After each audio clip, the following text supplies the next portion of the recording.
You're back for another episode of the Ultimate Intimacy Podcast with your favorite people, Austin and Amy. Austin and Amy, welcome back to the podcast. I'm sorry I have to join you. Today we're going to be talking about the different types of intimacy in marriage. Amy and I, you guys, every time we talk, you talk about sex way too much, right? So, no, we're not going to talk about sexual intimacy today. We're not talking about emotional intimacy necessarily. But let's talk about the different types of intimacy in marriage that are so important for a relationship. So, welcome back to Podcast Austin. Love having you. Thank you. Yeah, this is something I didn't think about for years and years. And I had a mentor that he's like, let's really talk about different types of intimacy. And I was like, what do you mean? I know Oh, three. yeah. See, I know is one. Let's get it on. Only one. Only one. Um, but I think before going into those, like, I know we've talked about this before, but the idea is I'm letting you into who I am, into me see, right? Mhm. So that's like all areas. Like, what is my spouse like, and who are they in different scenarios? Can I see them? Feeling seen is a very common thing I hear from both men and women. Of like, I don't feel seen. I don't feel understood. I don't feel accepted. And it's hard to feel accepted if I don't feel like you see me or you understand me. And so if we just take the word, the concept of intimacy, and we start to apply it to all the things couples do, right? I would call it spiritual intimacy. And a lot of couples, they're like, oh, we go to church together or we do spiritual things together. For me, spiritual intimacy is different. And I'll talk about that one. One that I really like that someone talked to me about, they called it recreational intimacy. I was Mhm. like, that sounds fun. What's that? Right. Um, I remember talking to a woman about this, and it was like, she was like, I never thought of this, but the minute you said it, I realized like this is what I want in my marriage, like the most, which was intellectual intimacy, right? These like higher stimulating conversations where you could have like a real deep, conversation and feel close in that way. I talk to couples about, I call it parenting intimacy. Okay, like we understand our concerns about our children and what we think they need, right? There's intimacy in that realm. Um, there's one, just like, this is maybe close to intellectual intimacy, but I think it's a little different. I'd call it conversational intimacy. Okay, it's this ability. It's not can we talk good. It's do I know what type of communication you enjoy, where you leave, the word I'd use is you leave feeling edified, right? Really Like, feeling satisfied. Yep. yep, right. And so really you can take intimacy and you can apply it to more than these, but I think maybe let's start there. But the idea is, can I know you and be known by you in these different areas? And so spiritual intimacy, I often talk to couples, and I'll tie in the sexual and emotional. I said, like, when you have soul to soul intimacy, it's we're like see each other and we're connected, and then we're bonded emotionally because we've created a valuable emotional thing between us. Then we're taking that to the bedroom. Okay, where so many couples, they're like, we don't feel close, let's be sexual to get connected, and they often don't feel seen there either, right? Mhm. So when couples are like connecting in this soul to soul way, which maybe that's the broader, like, kind of all of it, right? It's like the soul to soul intimacy, yeah, encompasses spiritual, emotional, physical, recreate. Like, it's like, I see you, I know you. Well, I was just going to say, we're talking about these other parts of intimacy, and I would bet a lot of couples maybe don't really think about it.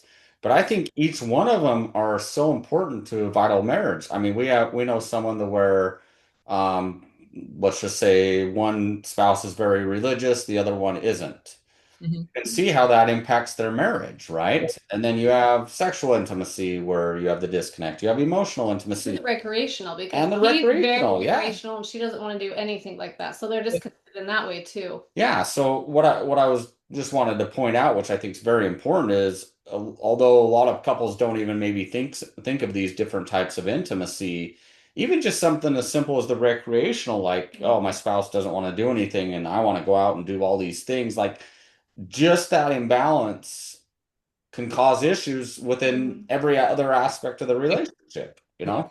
Yeah, I think for a lot of couples I meet with, like sex has become kind of the solve all band-aid that actually doesn't really work. I mean, I work with plenty of couples that they're having sex frequently, they still feel highly disconnected, right? And we can talk about part of why that's there, but I think being able to understand this about yourself, like I break some things down with a lot of couples, and it's not uncommon for me to have a man go like, I actually feel the closest when we're out doing something together that we both enjoy, being active together. I've put a lot of emphasis on sexual intimacy and I would like that, but I actually feel the most close when we're having this, right, kind of Well, when we interact. do our intimacy and adventure retreats, one of the reasons why we do both together is when couples are out hiking or, on the side by sides or they're out doing things together, you see them having fun and connecting and laughing, and that oftentimes is going to lead to a physical connection, right? So, If you think about where most couples start, right, it's typically a date, which is typically some sort of activity. You're going to have some conversation, maybe at dinner, you're getting to know each other conversationally, and then you're doing something. You're like, do we enjoy, doing things together? And so what happens for a lot of married couples is their primary activity is watching television together. Yeah. Couples all the time, like whatever you're feeling emotionally, it's not coming from each other, it's coming from the show you're watching. So it's like we love to laugh together, and like that's good, but you're feeling endorphins from laughter from the television, not this interaction, right? oh, I always try to make you laugh, and it's the TV that gets you laughing. Nice. It's so funny. So what I tell couples, and I think there's a intimacy is vulnerable, like to be seen is vulnerable. And so a lot of times with couples, the idea is like, let's expand little by little. First, safety, like we talked about the last episode. It's safe to be more open and more seen, and that's more vulnerable, right? So if I can be seen to this depth of me, my fears, my worries, my hopes, my dreams, like that means I'm letting you in all the way. If I only open the door here, like then we can only connect to here. And so if couples can expand this space of safety where it's like you're safe here to be you, we might not do all the things you want to do, but like you're at least safe to like be open and express that and let me in. Then couples have a better chance of feeling bonded because they're both more aware of like, hey, I actually want more with you than just great sex or just meaningful conversations or you doing the things that make my life easier so I feel emotionally, cared for, whatever, right? And so I tell couples all the time, like, one, you got to get in tune with you. Like, what are the things that help you feel most, connected? What do you kind of long for? And so because we don't talk about these a lot, like a lot of people don't realize like this idea of intellectual intimacy. What is that? Well, I would say, what is that to you? Do you like to talk about, the news? Do you like to talk about some aspect of learning? Do you like to go learn together? Do you like to go to museums together? Do you like to write? Like, what is it? And if you know, it's kind of like what's your sexual preferences? What's your intellectual preferences, right? Same thing with recreation. And so I'll give an example with recreation. Like, my wife really likes like ballroom dancing. And I was like, I'm Oh, never going to the ballroom dancing. And I would go and I'd kind of be not it's fun to very be. similar to ours, exactly. No, it's not. He probably went. I I know. was in my mind, I'm like, I'm too masculine for this, whatever. But I remember we had an interaction and it was like she was sharing something that was meaningful and it felt like I was rejecting her, not ballroom dance. I was like, oh, I feel that way with like intimacy sometimes. And like I like feels like you're rejecting me. I don't want you to feel rejected if I don't love the thing. So I learned, I'm like, I'm gonna participate. Like I'm gonna learn like what this thing is, and do you want to go dance? And we'll take some lessons and whatever. And it's like I'm gonna engage because I care about you. Do I care about ballroom? Not necessarily, but I care about you, and so now I care about ballroom. Does that make sense? Oh, Oh, awesome. You does hit a that sweet make spot. sense? I mean, we had the exact same experience. No, we didn't because you were not like that at all. Yeah, I didn't get it right. He had to get ripped apart by emails from people on our podcast telling him what is wrong with you. She's been asking for 10 years. And so he's like finally like, okay. And then I'm like, it's too late. No, we went. Too late. I No, won't do it anymore. we went and we had the most romantic, No, we didn't. wonderful. You No. didn't? I felt No, we it had was that. comical. I messed up too, Nick, a lot before I got Comical. I'm like, now we're done. So yeah, I feel very privileged to know that we had the same Sort of be experience. there, and that feeling was there. Do you know what I mean? Like he's only doing this because, yeah. No, I was doing that because I love my life. Because so many men ripped him apart. this. I mean, this is really important because this is what a lot of men. I mean, they feel it with sexual intimacy. She's here, she's not really participating. So I tell men all the time, you know how that feels? Do the thing where she feels like you want to be there. She's probably gonna want to be there intimately. I know, and you have these wives that are like, I have been intimate with you for 2, 3 times a week for 20 years, 10 years, 5 years, and you're not willing to do this one thing once a month. Like, Yeah. how does that make us feel? Like, I'm just trying to put that into perspective, right? Like, I don't want to do that. Well, I'm sorry, sometimes I don't want to do that, but I do things because I love you. Like, this is where I know we already talked about emotional connection and stuff, but like when you these recreational things. Like he loves to go hiking. I go do that sometimes, even though that's not my big thing. I've done several 14-mile, 8-mile hikes with him, which is not my thing. I'm good at 3 miles, 5 miles max, right? But we do these things for each other because we love each other. But this has to go both ways. This has to go both ways. Like men, if she's doing stuff that you enjoy that she doesn't enjoy, it has to go both ways, right? I I create a lot of pain by, in essence, I mean, truly, basically, I said the things that you like to connect are. I mean, I didn't use the word, but I made her feel like it was dumb, like it was less right. And I didn't mean to, but I still did it. Where I was like, well, that's not really connection. That like because it didn't mean the same to me.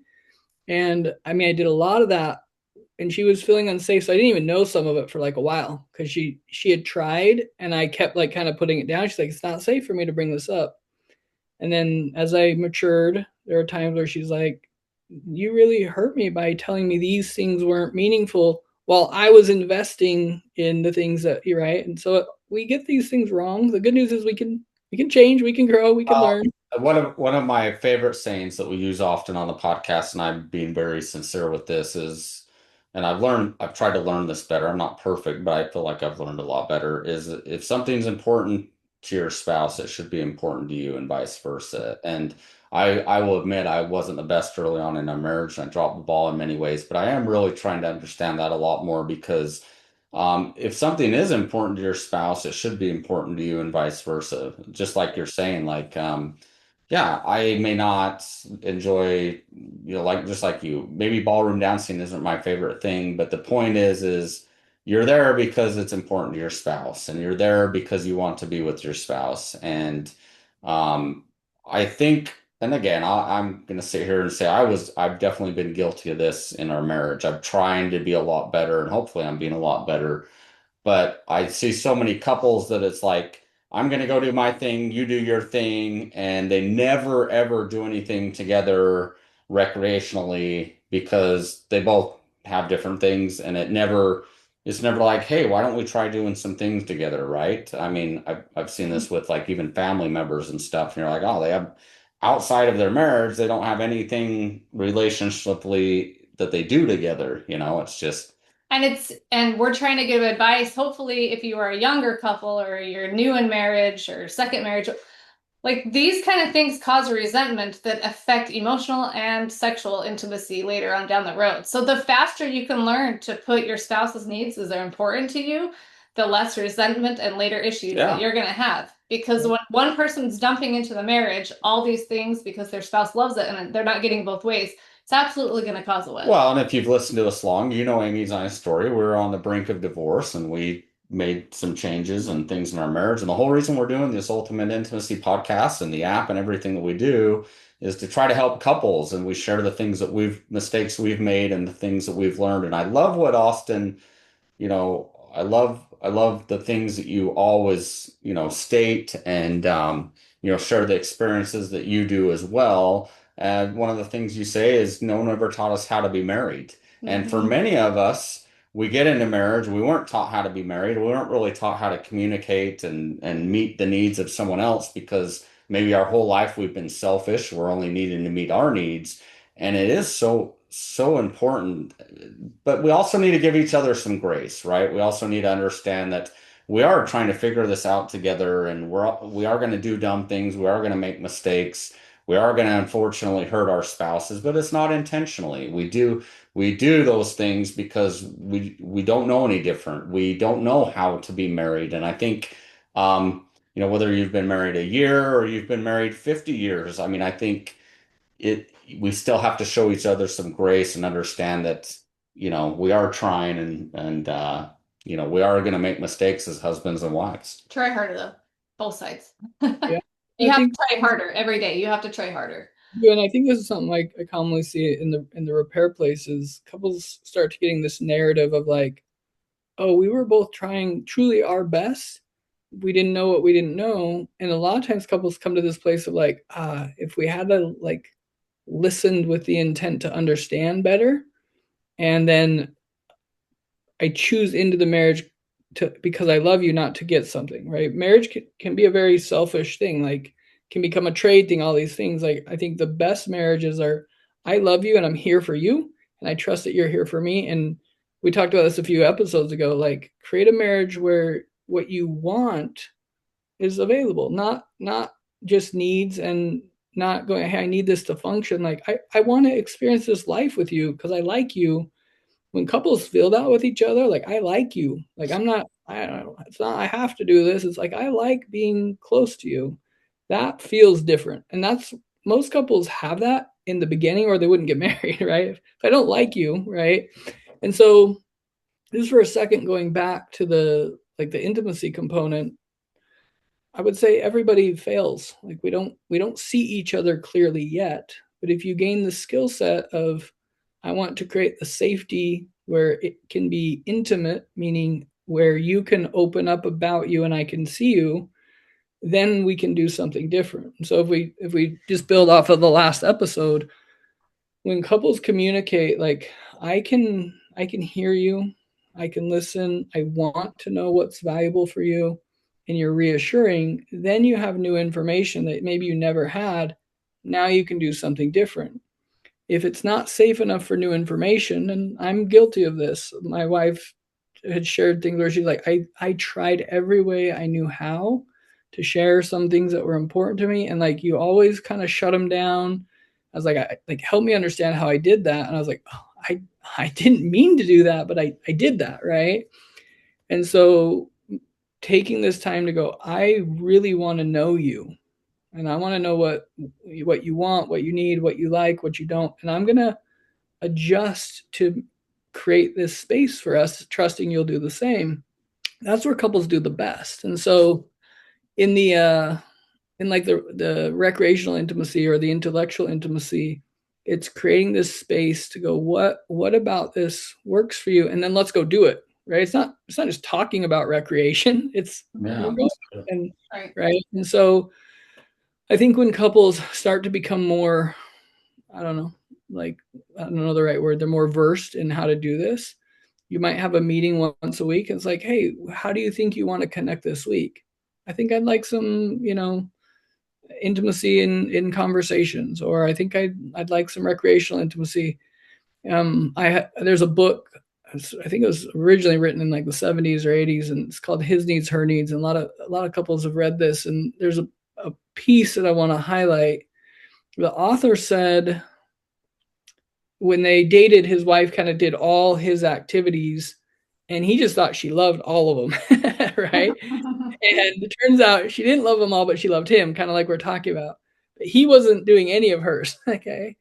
And he made a decision. He said, when I understood this principle, he's like, I literally got rid of all of my stuff and we chose our stuff. And we started to do dates that were mutually enjoyable. And he's like, there's a ton of stuff we both really liked. He's like, I found that I really like doing stuff with my wife than my other thing with, you know. It's like you can, whatever, have friendships or whatever, but when your hobbies feel more valuable than your marriage, that's going to create problems, right? Yeah. And a lot of couples experience that. And so, Oh, keep going, and then I'll ask. I was going to just say, I think when couples like, I want to know who you are, that's going to change throughout life, right? Like, what does my wife need, for example, while she's pregnant, after she's had a baby? Like, I didn't know how to really understand this stuff. Like, I wish I did.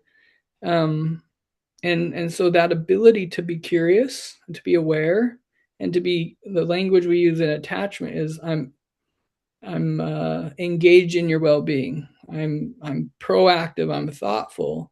And so looking ahead is what I tell a lot of couples. Like, plan. I call it create the future. You're creating a marriage every day, every week.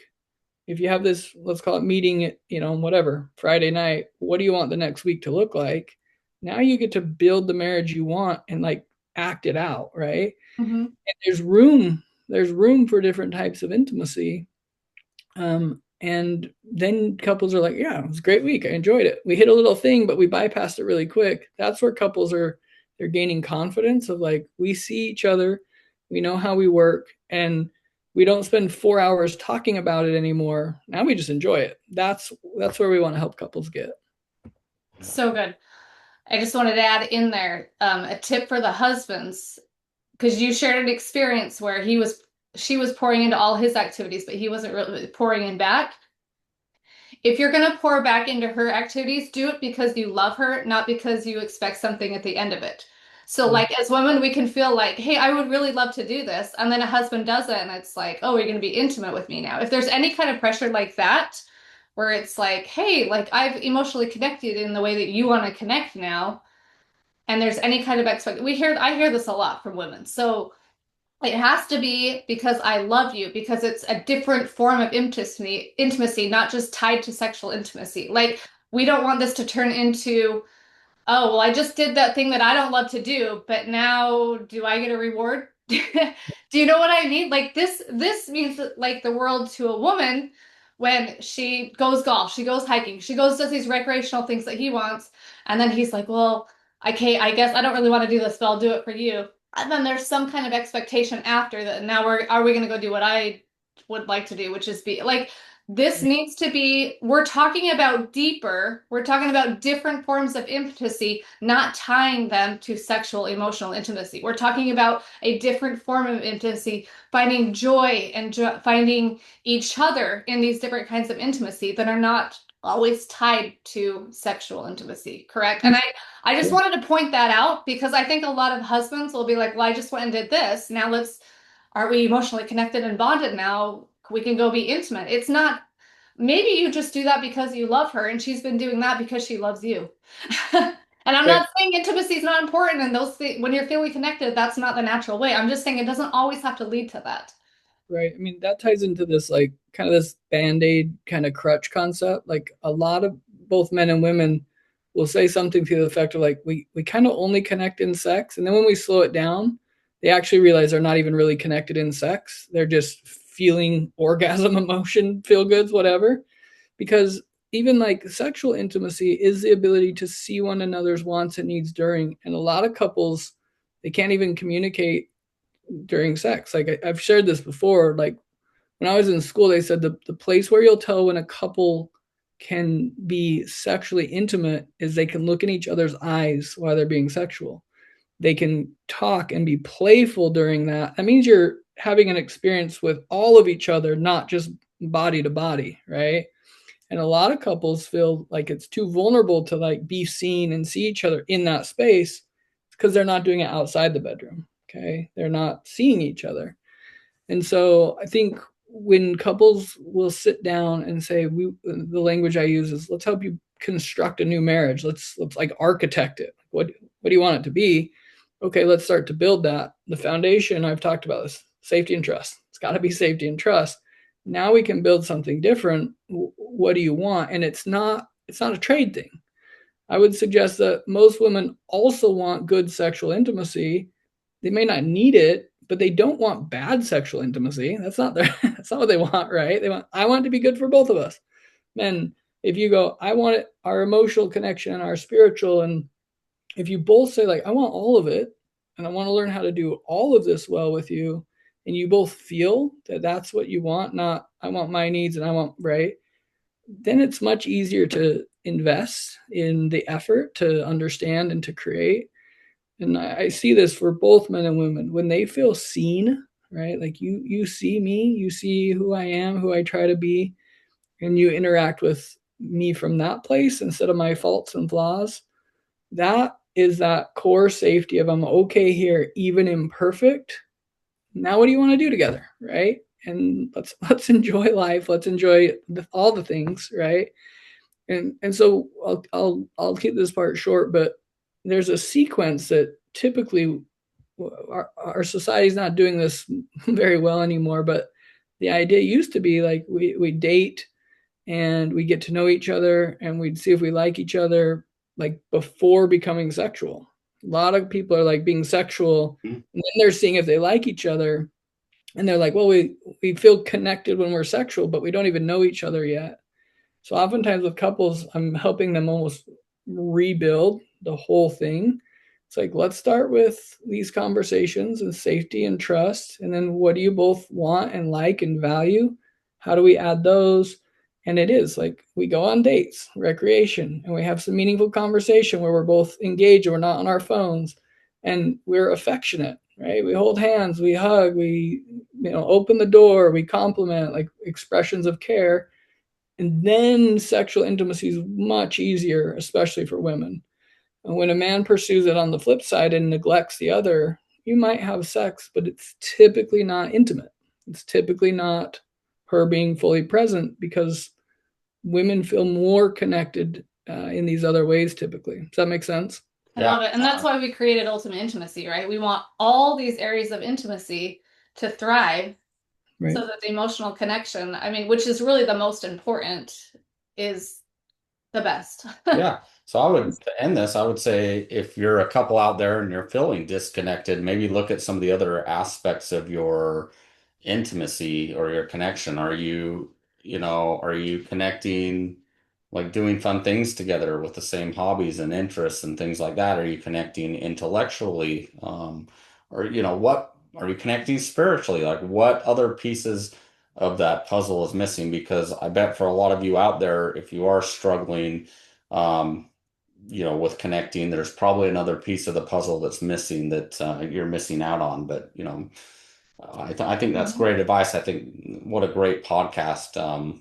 It's so true. Like when you're, like Amy said, when your ultimate intimacy is all about connecting on all aspects, and you really can't have a great marriage unless you are connecting in all these different ways. So, thanks for your time, Austin. We sure appreciate it.